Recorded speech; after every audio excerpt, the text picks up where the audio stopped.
Feeling broke is one of the most exhausting feelings there is. It's a low hum of anxiety that follows you around, especially when, on paper, you shouldn't be feeling it at all. You pay your bills, you make decent money, and yet the stress never really goes away, does it?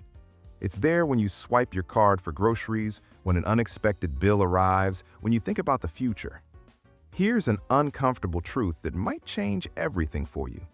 Feeling broke has very little to do with your income. It has everything to do with how much pressure your life puts on your money. Every commitment, every subscription, every expectation, it's a weight. Today, we're going to talk about 15 minimalist ways to lift that weight. These aren't about extreme couponing or sad, boring budgets. They're quiet, internal shifts, tiny changes in perspective that remove the friction that's been secretly draining your bank account and your energy. And you'll want to stay with me because rule number 11 is the one. It's the one where most people finally have that light bulb moment where they understand why the money stress always comes back, no matter how much they earn. First, let's clear up a lie we've all been told. Feeling broke is not a money problem. It's an emotional and behavioral problem that just happens to wear a price tag. And this is where minimalism comes in. It doesn't promise to make you a millionaire. Its promise is simpler and maybe even more profound. It promises to make money stop feeling so heavy. Here's how. Rule number 1, you have to learn to separate the word broke from the word unsafe. If your rent is paid, there's food in the fridge, and the lights are on, you are not unsafe. You are most likely just uncomfortable. There's a huge difference. Minimalists get really good at telling that difference. That mental shift alone short-circuits the panic that leads to reckless spending. It stops you from buying a dozen just-in-case things you don't need, which can quietly save you hundreds of dollars every single month. You're not in danger, you're just uncomfortable. Breathe into that. Rule 2, lower your fixed expenses before you even think about chasing more income. We have this idea that a bigger salary will solve everything, but high income plus high commitments still feels broke. A lower income with very few obligations, that feels like freedom. That feels flexible. Minimalism targets the automatic drains first, the subscriptions you forgot about, the services you barely use, the lifestyle upgrades that became non-negotiable. Every single fixed expense is a promise you've made to your future money. It steals your future freedom before you even have a chance to decide what to do with it. Less obligation means more money left over every single month without fail. Rule 3 is about honesty. Stop using spending as emotional relief. That rush you get from clicking buy now when you're stressed or sad, it doesn't fix the stress, it just delays it, and it adds interest. The minimalist practice here is simple, but not easy. It's the pause, the moment between the impulse and the action.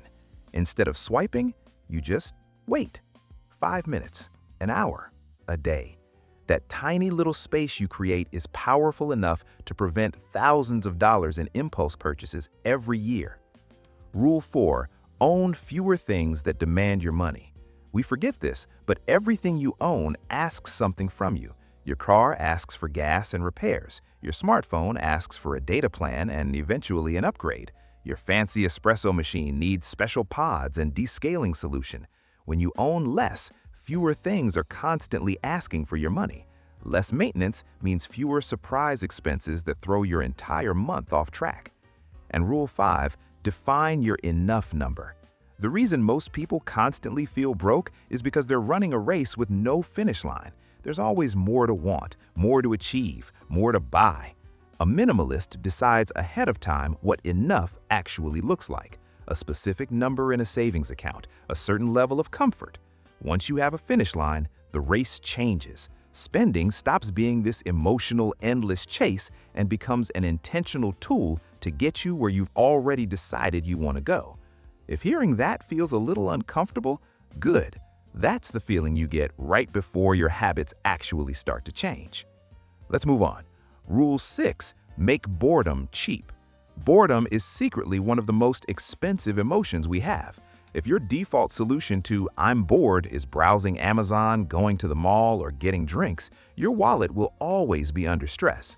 Minimalists consciously design low-cost routines, a library card, a walk in a park you've never been to, learning an instrument from free online videos.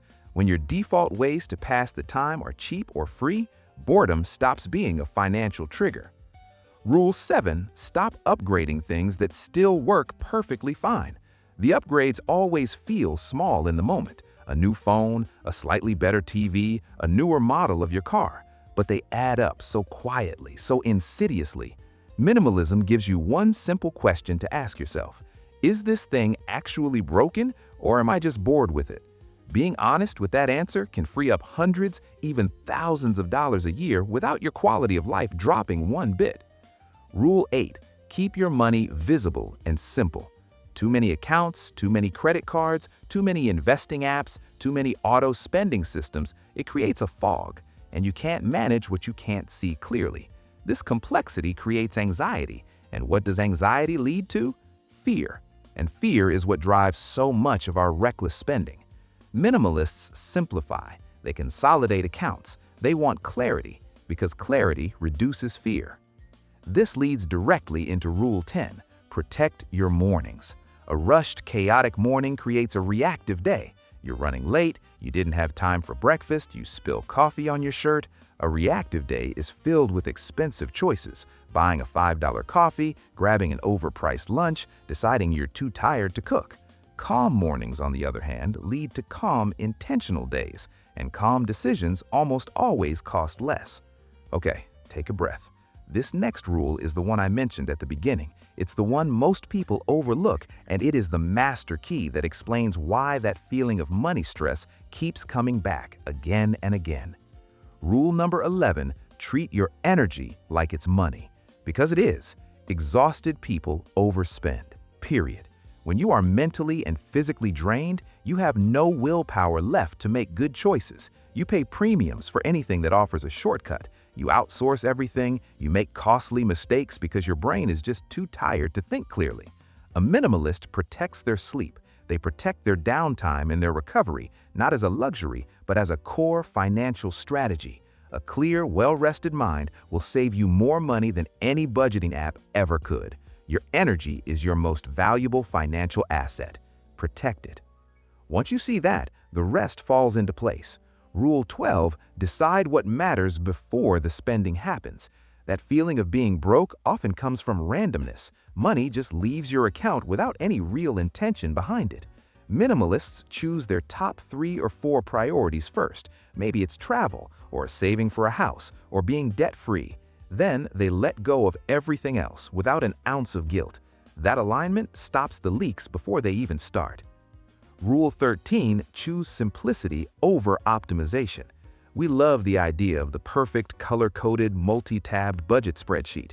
These complex systems look productive, but they often just increase our stress without actually improving our results.